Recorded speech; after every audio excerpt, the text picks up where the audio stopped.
and welcome back to the Gemma and Rachael Let's Chat podcast. This week, we want to talk to you about the power of your words and what you tell yourself or don't tell yourself, and how sometimes trying to get through to people whenever they have got such strong ideas stuck in their head can be a real challenge, and why we need you to work with us instead of us trying to fight against that voice in your head. So if that sounds like something that you can relate to, if that sounds something that you've struggled with, then you know the deal. Pop on your headphones, link up the Bluetooth, grab a brew, and let's chat. Hiya, Jem. Hiya. How are you, love? I'm really good, thank you. How are you? I'm good. I'm in my new little setup. Do you know what? I love it. I am loving it. I love that you've got your own little office now. I'm still on the sofa, but you know. Yeah, but it's fine. It's fine. It's nice that I can have this mic back and not be trying to deal with all the technology. And we are recording as well on my new laptop. It's a week of new over here. I just hope this is all right, because I've got a new mic as well to match your other one. So fingers crossed, it sounds all right. Yeah, it sounded good, to be fair. And hopefully it means that I don't have to spend 18 hours editing the podcast afterwards, which I do for all of you happily. But it would be nice to not have a million things to edit after the fact. So yeah, here we are this week talking about words and the power that they hold. And we wanted to talk about this to kind of build off when we spoke about the retreat and the incredible session that we had with Jen and Holly. And I know for me, Jem, it gave me so much to think about in kind of how I speak to myself, what I think. Massively. And Natalie really kind of influenced my thoughts since then, just listening to her online, just talking about, you know, just loving yourself at any size, no matter what you look like. You've got to love yourself enough to look after yourself. And I really have taken that on board, because I realised actually I've still got a bit of work there to do. I think we all have. There's always that negative little voice in your head that, like we said when we first saw our photos, don't love them, but then actually it's because we're so used to taking the photos at the perfect angle and you don't really see yourself in somebody else's eyes. But what I noticed the most about that was seeing everyone else's photos and how beautiful I thought they were and how natural, and I just saw their personalities, and I didn't notice anything that they kind of picked holes in. And I thought, that's what I need to realise. I'm just me. This is what I look like. This is what I am. And I am myself in the photos. You know, I'm pulling funny faces and stuff. And I thought, but that's me. I love myself. I'm beautiful. I'm working on it. I love that. Do you know what? It is hard, and it is definitely something we need to work on. Yeah. And I think that, you know, whenever they asked us to think of something that somebody has told us that we have held on to, or that's made us have a negative impression of ourselves, it was shocking but reassuring in a way to see so many people say things that I related to. And I was like, I've had that said to me. I've had that said to me. And even watching Laura's video that she uploaded to Instagram talking about her kind of history with her weight and the struggles she had as a child, and talking about reclaiming the word fat, because that was always a word that was used very negatively, but actually it is just a word, and we do have the power to let ourselves react in a way to a word, even if it's not the natural place our mind goes to straight away. So, you know, if somebody says the word fat to me, naturally my head is going to take me to a place that attributes all of these character qualities to that word. So, you know, it could be that I'm lazy, I'm unmotivated, I'm not disciplined. But actually, that's because I'm assigning those characteristics to that word because of how I felt maybe when somebody used that word against me. And so it's now for me to be able to redefine what impact I let that word have on me. And I think it's a good exercise for anyone to do that's listening to the podcast or watching the podcast, to think, like, is there something that you've been told in your past that is kind of stopping you from being able to move forward in lots of parts of your life? Because it won't just be the one area you think, and it might be nothing to do with your weight. Mine was, and I was really shocked that mine was what it was. But actually it's given me a lot to think about. I didn't need Jen and Holly to give me an answer as to how to fix it. Just being aware that that was something that may be holding me back has made me be able to put changes in place to try and like work through it. I thought the really good thing with it was when they when they asked us to write it down, she said, do not think about it, just put the first thing that comes into your head, because you try and think of different things, don't you? And I thought, no, that was my first thing. And then that obviously is the one thing that has affected you, because it was the first thing that came to your mind. And I thought that was so powerful. But you remember, I got really, really emotional, because I didn't expect it to bring up the emotions that it did, but it obviously has held me back, like confidence wise. And I think a lot of people assume that we are really confident because we're online and we're talking to cameras all the time. But actually, in group settings, I'm not that confident. I find it easier to talk to my phone or talk to, strangers on the internet than I do in real life, which is odd. But that was one of my things, to really work on my own confidence and like believing in myself. And yeah, I was shocked that all came up, to be honest, but I loved it. 100%. And even like after the fact, when you were talking about us getting the pictures back, which were absolutely stunning, and I had all of the pictures come through to me, so I looked through all the pictures before I was sending them to everyone.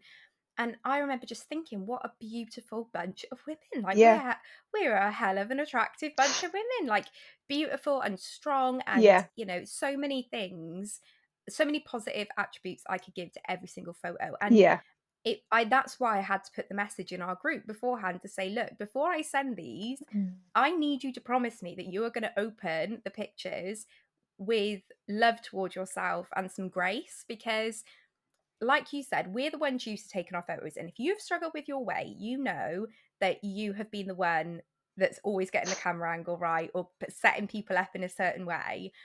And so I think there is something about having your picture taken by somebody else that can make you feel very out of control of that situation. Yeah. And if you always tell yourself, and here is another example of words and their power. If you tell yourself, I don't look good in pictures other people take, I only look good in pictures at this angle, you've told your brain that as a fact. And like Jen said to us, our brains don't care about being happy, they want to be right. So that, that thought that you told yourself, that truth in your mind that you told yourself, that I don't look good in pictures other people take, your brain is going to constantly want to reaffirm that message. Yeah. So you're, even on a subconscious level, and this is where it was so interesting to me, because I suddenly became so much more aware of my thoughts than I had been before. Me too. Because Yeah. it's right that even on a subconscious level, these thoughts can come into our mind. So we have to be proactive in changing them. And, I know in the group we were we put words in there to say, like, as you look through these pictures, tell yourself, like, I am beautiful, I am worthy, I am, I am fine. Whatever the word is, whatever you think is going to happen by having a picture taken by somebody else, you have to flip it so that you can try and have a look through them or whatever situation with a bit more of a clearer mind and a bit more of an open heart towards yourself, and start to change the way your mind thinks and naturally responds to things.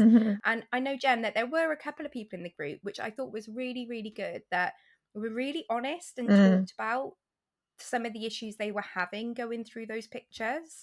Yeah, well, I think it was hard because I obviously posted I said, let's post our favourite photo and share, something like one of them of ourselves. And I shared one of me. It wasn't my favourite. It was just one that I think I was being quite natural in it. So I sent it. And then lots of other people started sending theirs, didn't they? Saying, oh, this is my favourite, this is my favourite. And then a few people were quite quiet. And I thought, oh, yeah, there's going to be a few people struggling with this. But that's exactly why I wanted to do it. So then we could talk about it. And like a couple of people took a long time, didn't they, to post their photo. They were really honest and said, I didn't like my photos. I didn't like what I looked like in them. I didn't like what I saw. But then I felt like everybody's responses were so supportive and so lovely. And, and then everyone else said, but I didn't love mine either. But actually, that's exactly what we need to be doing. Rewiring our brain, like Jen said, retraining ourselves to actually see it differently and talk to ourselves differently. And just listening to each message of everybody kind of realizing that, I just thought it was lovely. I don't think I've ever done that with any of my friends before. It's just always been an issue. I think it's an issue for a lot of people.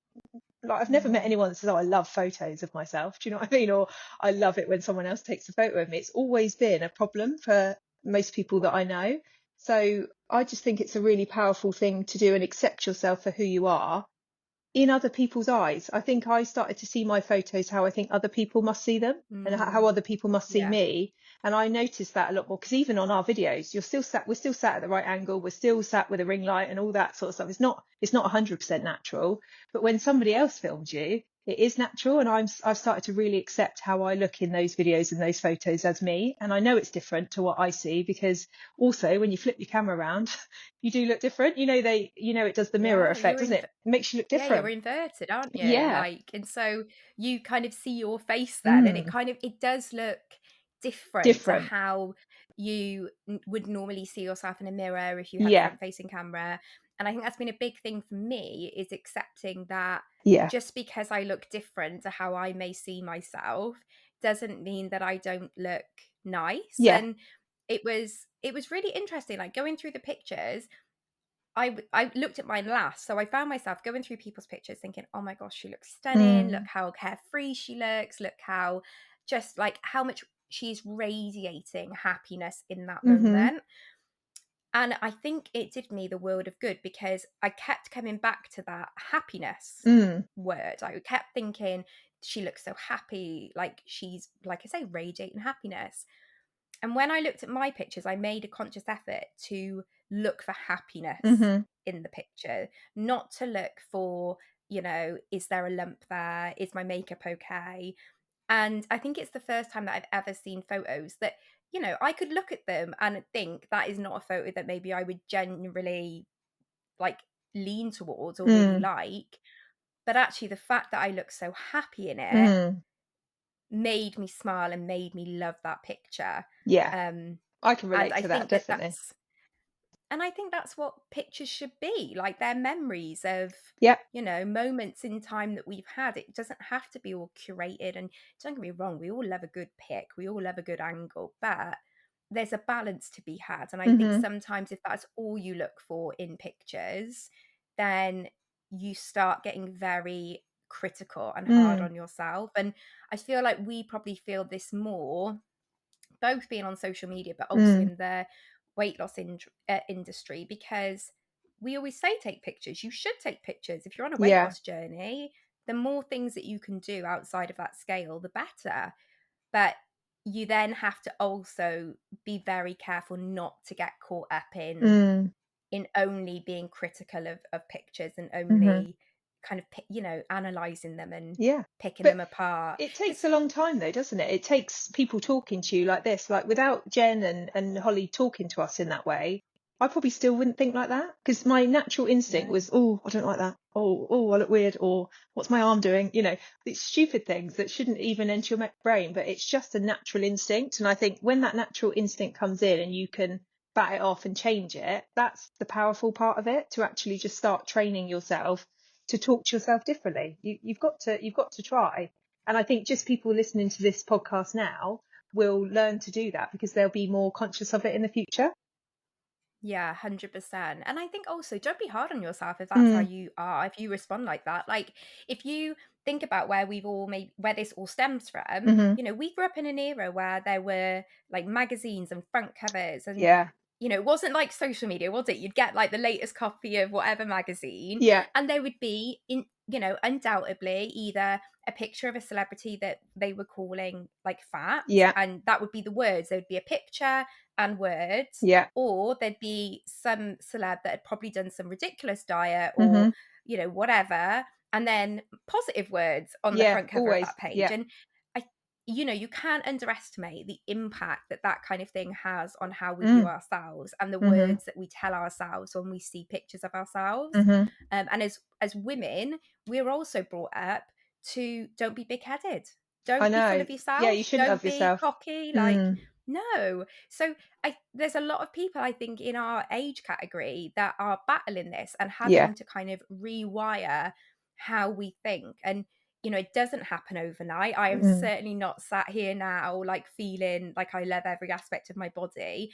And it isn't even about loving every aspect. I just want to accept It's where I accepting. am Yeah. today. Yeah. Yeah. And I think Just that's want what to that's accept myself. Yeah, and that's what Nat, I think, puts across so well on social media, because she's so honest about it, and she does Hmm. accept herself. Yes, she says she does want to lose weight, and that's okay. but she wants to lose weight to better her health. And, you know, it's not about what she looks like, or, you know, because you do see a lot of people saying, oh, I can't wait to be able to wear this, or I want to be able to wear that. And, you know, I need to be thinner to wear that. And you don't, you know, you can wear whatever the hell you want at any size, any shape, but you have to accept yourself. You do. And I think it's, for me personally, I think you're more likely to succeed on a health journey or a weight loss journey or whatever you're embarking on if you love yourself enough to care for yourself, because it is all about just looking after yourself, isn't it? It's not about a diet or necessarily how you're choosing to lose weight or how you're choosing to better your lifestyle. It's whether you want to look after yourself or not, and whether you feel Yeah. worthy, basically. That's it. And also knowing that it is a journey in Mm, itself. Like I came so far during that weight loss portion of my mm, journey with caring for myself and, making the foundations and the baby steps to set boundaries yeah. or, do little things for myself. And that got me to a point, and Mm-hmm. then I feel like I didn't really do much more work on myself from Mm, that perspective after. And if you then add in like surgeries and being on social media, it's not particularly like odd that I found myself in the place that I've been for like the last maybe 6 to 12 months, where mm-hmm. just felt really disconnected from myself, and I've not really known how to accept myself as Mm, I am now. Because you can lose weight, and that's brilliant. And again, you get loads of positive mm, like affirmations given to you. You online get loads of brilliant comments, and it does play with your mind. It does make you feel a kind of way. And yeah. whilst compliments are lovely, you again have to be mindful that your brain can do devious things with good intentions. Like, Mm-hmm. so you can have someone saying that you're looking really good, but then your mind can warp that to think that you're only good or worthy or Mm, whatever at that exact point. And that's just not how life works. Like, we all we all change, we all go through things, we all put a bit of weight on, we all lose a bit of weight, like, mm, but fundamentally that doesn't change you. you. Mm-hmm. And that's, I think, where I've really gotten to at the moment, which is I can accept that whether or not I'm how I am now, or 2 stone heavier, 4 stone heavier, whatever, Mm-hmm. I'm still worthy. My voice still matters. Mm-hmm. My care for people still matters. What my body looks like really Just is doesn't not the matter. be all No. end all. No. Mm, And it's a big shift, and mm, we're not there yet, but you have to invest the time. And obviously we've been doing the Liberty Ladies confidence course. mm. We've signed up to their membership because I know that that is something I have to work on. Yeah, me We've too. both got daughters, Mm-hmm. and I know, you've got Finn as well, and boys do experience the same Mm, thing. But I think as a mother, you perhaps are more conscious or more worried about mm-hmm. your girls because Mm-hmm. you know what they've got ahead of them. And Yeah. this day and age is even harder because like they have social media. We didn't. I mean, I had MSN Messenger maybe, but like it wasn't anything like it is now. No, So I think it's even more important that we I do do. the things to work on ourselves, Well, because even if sorry, lovely, I no, was just sorry. going to say No, you carry on.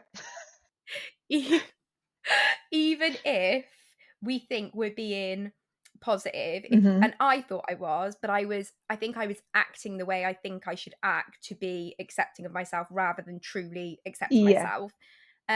But your kids will see straight through that. Mm-hmm. They'll see the act. They will see you doing the little things that you don't even notice that you're doing. Yeah. And I think that's why it's something that's so important that you invest the time in Mm-hmm. whatever way it is for you to work on that. Well, this is what a lot of us said after the talk at the retreat. It's we've got that chance to talk to our children, and we're more aware now about this. Whereas I feel like the generation before us, you know, our parents, I don't remember my mum really talking to me about that. It was just, and she didn't really know anything about nutrition or like fitness or health in general. Really, it was what it was, and it was just never something that was ever brought up. But I just feel like we've got that chance now, because one of the ladies said, didn't she, at the end when we had to say the word about what was the first word that comes into your head after this Mm. session, and she said worried, and I was like, oh, and they said why? She said worried for my children, and I was like, oh, that's one of the bits that got me, and I thought, oh my God, yes, I can so relate to that, because we know what they've got to come at school and Yeah, teenage years, and it is really worrying. But I do feel like this is the perfect time to, like you've just said, work on ourselves so we can pass that on. It's so important. We can only exactly. do our best. We can And only do what we can and try our best to help them. But I feel like, yeah, I feel in a much better place just from that one exercise. I thought it was so powerful, and I feel like if everyone could just not necessarily do the Liberty Ladies confidence course, but I mean, I think everyone should for 50 quid. It's a no-brainer in my opinion, just I to get you know to think. It's like therapy. It gets you thinking about, well, thinking in ways that you've never really thought before. And I just think it's been incredible for me personally. And I know a lot of the team and you, obviously, yeah. it's Well, so I'm doing it beneficial. again, and Mm, we should say once again, this is not an ad it's or an not. affiliate or anything like No. that. This is genuinely, I think for us, like you can tell how transformative it has been in our thinking. Mm, And, I have definitely used it to implement things within my content and the stuff I'm putting out on social media. yeah. Um, Even like the podcast, I'm literally sat here in like an oversized t-shirt. I didn't even look in the mirror before I came on here Mm, today to think, how do I like look?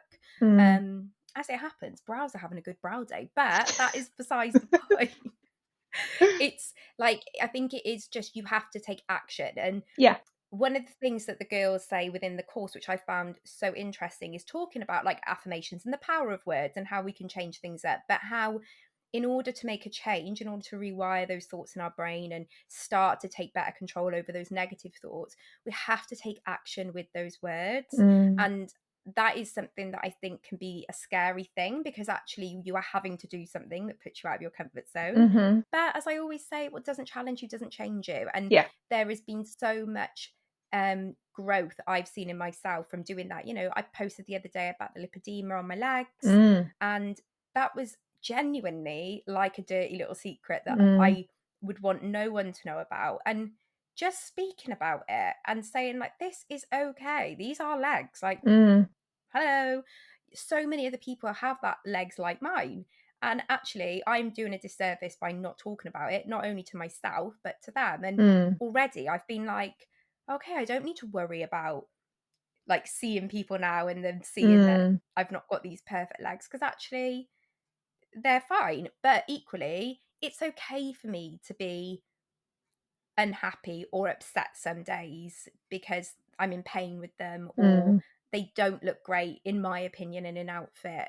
Um it's okay to have that as well. Two things can be true at once. We're not mm, here for like toxic positivity and telling yourself like I'm mm, incredible, which is why we keep coming back to that word accept and mm. acceptance and accepting where you are. Because I think sometimes the kind of body positive, love yourself message, people can't relate to. Love Mm, is a very far away place from where a lot of us are. And I think just getting to that place of acceptance is what we should be kind of yeah. aiming for. Mm-hmm. And then with words, Jam, I know we were Mm, talking beforehand, and I've had a couple of people this week, and this is specific to kind of weight loss. mm-hmm. But I've had a lot of people talking about restarting plan. I'm Yes. restarting. Yeah. I'm having a restart. And I think that um in this world of like weight loss, some people see that as a positive thing, as in like, I'm restarting the plan, I'm drawing a Mm, line, I'm moving forward. But the more I was thinking about it, now I am so in touch with words and the power they can have on mm, us, and actually was paying more attention. I found myself, I don't know about you, but really paying attention to what words my clients use yeah. and the response it generates in them, Mm-hmm. Mm-hmm. which has been another really weird kind of positive from Yeah. all of this. Yeah. And no one's positive about a reset, right? When they No. tell me I'm going on a reset, no one is positive. Yeah. It's always, it feels like they're trugging along like a, when they got that like string Mm, and barrow thing with all the mm, weight of everything they've told themselves about them and their mm-hmm. ability to do well in the past. Yeah. Um, because if we say I'm restarting something, I feel like inherently what we're telling ourselves, even subconsciously, is that I failed. Yeah. I People failed, so actually I've say got to that. restart. People have said that to me. Yeah, I failed last time. I couldn't do it. I was rubbish last time. They're just really horrible about themselves. last time. So it's kind of like a punishment that they have to restart. Yeah, I completely agree. And when we were speaking before, you made such a good connection as well with that, in that people will say they're restarting because they Mm-hmm. failed, but then in the same breath will tell us how perfect everything was Yeah. before. Yeah. This Like, is what I've in always it's done. This is normal for me, and they kind of see that as a comfortable thing. I get that a lot in my consultations, especially especially with the midweek weighing, as my clients know, is like my pet peeve. But that's what they're used to doing. They're comfortable doing that. That's what they've always done. And I say to them, but this is exactly the reason why we need to change that, because the behavior or the habitual patterns that have happened up until this point haven't really worked out for you, because you're here again, still stuck in that diet cycle. Obviously this isn't for everyone, but it is very common that people will do that, yeah, and they feel very happy to do it again and again and again because that's what they've always done. And with all due respect, I want to help you change. If you didn't need my yeah, help, or if you didn't need help, you wouldn't be here. And yeah, it's like one of the top things that I try and change with my clients, to notice that pattern, notice that behavior, and be really willing to trust me and themselves to change it. It's hard. It yeah. is hard. It's so hard again because it's uncomfortable, right? Mm, And like you've almost given yourself the script for your dieting experience. yeah. So we've all done it. Like, if you were to ask me about dieting before I did plan this time, I could pretty much take you through a like screen by screen of what Yeah. it looks like. Yeah. Like, it was, and I think when you look back and think about it, you see these repetitions Mm-hmm. in behavior. And so if you've told yourself, again, even on a subconscious level, this is what dieting is like, Mm-hmm. then you're going to come into plan and have the same thing happen again. I did an exercise with my clients. It was quite, I think it was like 2 years ago now.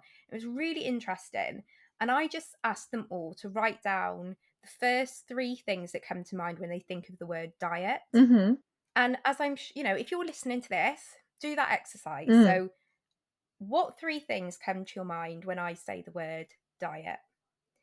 And I can tell you that when they sent them over, I don't think there was one positive Mm. I bet there wasn't. word Mm. within all of them. And it goes to show again, if you're telling yourself, I'm going on a diet, but those are the things that your brain thinks about when you think of that word, you're setting yourself up for a battle, like before Yeah. you've even started, because it's got so many negative connotations to it. And, but even, people will go then, yeah, well, just say it's a lifestyle change. It's a lifestyle change I'm doing. But then I had trauma from that like little sentence, from the amount of slimming clubs that I'd gone to, where Mm. that's how they like to promote themselves, that it's a lifestyle change. Mm. But that was still very negative for me. So Mm. it even that was difficult for me to use But I as think like, that's used. what I am think I it's used doing? so often, isn't it? Lifestyle change, because it's a better way to put that message across. But people don't know how to change their lifestyle. That is one of the Hmm. hardest things for anybody to try and do. Change everything about their life. Do you know what I mean? And I feel like if I Yeah, look at my lifestyle now compared to what my lifestyle was before, it is very different. I have changed it, but not overnight. I mean, that's been real small baby steps over, every year. 11 years on, it's been a very gradual change, and that's again me learning a lot about myself. And I don't know, and I'm at a different stage in my life now to what I was then. So yeah, my life is that's different. it. But Like, things are always a continuation. So mm, if you are someone that's constantly restarting and you're feeling any kind of way, if that word, as we've talked, has kind of brought anything up in you, then I really encourage you to change how you think about that and tell yourself that we don't restart anything in life. All of life is a continuation. mm, Like, we continue to learn, we continue to grow, and sometimes we continue to make the same mistakes. yeah. So it's about looking at, what can I do to help change that? And I'm such a believer that a huge bulk of that comes down to our mindset Hmm. and how we're thinking about situations. I know that I did as well as I did when I was on plan, because I told myself that it was a complete non-negotiable. Yeah. Like, and when I say complete non-negotiable, I mean I would have not paid my mortgage before I came off plan. It was the same as I had to look after Poppy every day. I had to look after myself every day. But having to look after myself and telling myself I'm looking after myself, it's very different to telling myself I'm on a diet or I'm losing weight. I was so conscious about how I reframed that in my mind. And, that may be something to look at. What is the language that I'm using? And a big one that we've been talking about, me and my clients this week, is saying this is different. And really reinforcing to themselves, this is different. When your brain starts telling you it's not going to work again, I'm going to put the weight back on. But this time is different because this time you're having your check-ins with me. You're regularly messaging me and letting me know what's going on. You're being mindful of more of your triggers, and we're working together. Sorry, doorbell. Probably another delivery. We'll just ignore it. Tell you what, this woman's got so many deliveries coming through. Yeah, I think it's an everyone. Do you need to get it? No, they always leave it. It's fine. Oh, okay. Honestly, stop ringing you're going to have to put a sign on saying do not ring the doorbell. We're doing a podcast. God. Recording the podcast. But yeah, just saying to think about those things and also working on that mindset. Those are all differences that you're making. So instead of letting that Nigel in your head, that's what Jen called it. I like it. Nigel, I like using Nigel. Instead of letting that voice kind of dictate what you're doing, get on top of those thoughts, parent that Nigel like he's a toddler that's just kicking off, and do the small things. Like you say, 11 years, Gem, you've been working through this and you continue to grow. And I think that's something I admire so much about you, is you never just become content. You're constantly, and it's not like I have to be better, it's just constantly thinking, what can I do to work on this aspect and this aspect? So you say trying to change everything at once would be impossible. Yeah, exactly. It is. It's a long old road. But it is doable, if you're willing to put in that work and really, like you just said, just recognizing those thoughts. That's the first step, isn't it? Just actually listening to how your brain is working and the way you talk to yourself. Because I didn't really ever take note of that before until recently. And it is crazy. So it wouldn't be a Gemma and Rachael podcast without some technical difficulties. And that is what we had at the end of the recording. Hence why I am now here on my own. But thank you so much for listening. We really hope that this episode has given you a little bit of a seed to grow from when it comes to our thoughts and how they impact us, and actually empowered you to think that you can change some of those negative thoughts that we may have, and how just changing simple words or simple phrases that we have can really start to make changes in whatever area of our life it is that we are trying to grow. Let us know in the comments what you thought of this episode. Let us know what things came up. Have you had any epiphanies around words that you're using? Are you going to change any words? We would love to see that, and we'd love to get the conversation going so that more people can think about maybe other areas where words or thoughts or phrases are holding them back. Thank you as always though for listening to the podcast. Please do like, comment, share, rate over on Spotify, and we will see you next week for a new episode.